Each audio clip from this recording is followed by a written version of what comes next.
गोरिया चांद के अंजोरिया नियन गोर।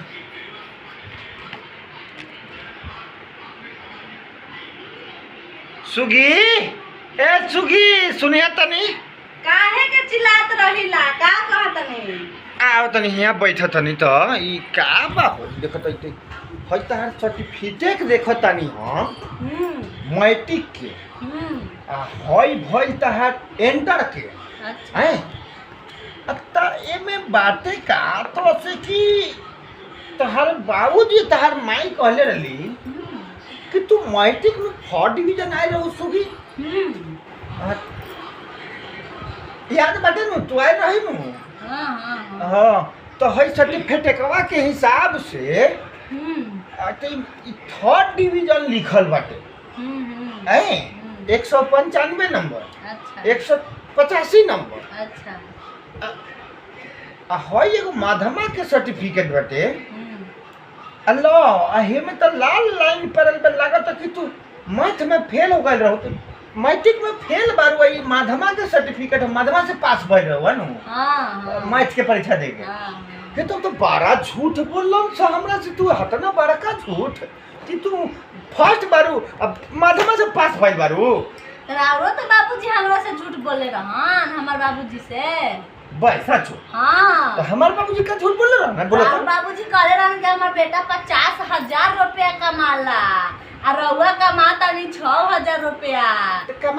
कमाई के ना कहल जाला कमाई के का हो मरद तनी कम कमाए चाहे बेसी कमाए मेहरारू के धर्म मेहरारू के फर्ज का बाटे वही में घर चलावे के बाटे चाहे जैसे चलावा नून रोटी खा मार भात खा लेकिन चलावे के बा वही में 6,000 में से 3,000 उड़ा ही देता नहीं होने। अच्छा। 3,000 रुपया लेके हाथ में देता नहीं। अच्छा सुनो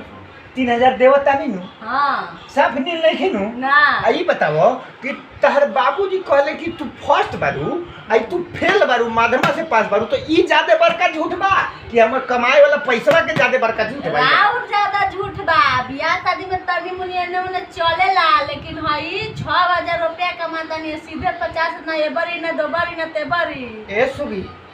तनी मनी चलेला बाकी फेल आदमी बताओ अब 4 डिवीजन कह के बियाह करवा देला लोगी हमार तो जिंदगी बर्बाद हो गई 6,000 कमाता नहीं 50,000 पे बियाह हो गइल हमहू सोचले रही तो तनी मनी झूठ हो पैसा कौड़ी में आदमी झूठ बोलबे करे तनी मनी हो तनी मुनी झूठ ना हो हमहू सोचले रही कि महीनावा दिन 50,000 के गाड़ी हाथ में लेके आ चरचाका में बैठ के आ गांधी मैदान जाइम घूमे गांधी मैदान हाँ का गांधी मैदान में तार मौसा के घर में का आ चिड़िया घर में घूमम आ चाट पोक्सा रोज होटले में बैठ के खाई मैं यहाँ नूनो रोटी पे आफत करवा देला। ए सुगी पैसा में हल्का फुल्का झूठ चलेला उ देखत न बारू तोलुआ के देख लो हां ड्राइवरी करेला अरे सुन ना तोलुआ गाड़ी चलावेला बाकी ओकर बाबूजी कह देलन कि मिलिट्री में हो बियाह हो गेल तइयो ओकर मेरा खुद बटे कि ना ओकर जोड़े तो हम मान लो 6,000 कमाता नहीं भले 50,000 कह के बियाह हो गेल कमाता नहीं नु बेरोजगार ना बैठल बनी ना और तो सुना बताओ देखो छोट मोट बात खातिर ना लड़ाई करे के चाहिए चलो तू भले माध्यमा से पास कैलू नु फर्स्ट ना आइलू पास क गइलू नु चलो हम पानी डालत नहीं माटी फेर ई सब बात कोई सब छोट मोट बात तू भुला जा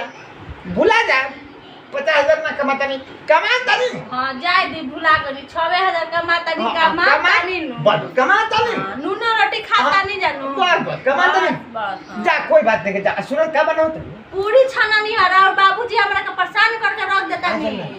उनका मीठा बड़ा पसंद बतनी हलवा बना दो हमारा से ना बनी हलवा हम ये नौकरानी के काम ना करब अच्छी हलवा ना बनेबू आया बर्तन एक बेसिन भरल बजा के धोई आवत नहीं चलो ठीक बा हम जाता नहीं पूरी छानता नहीं बड़ा आवत नहीं लेकिन सुना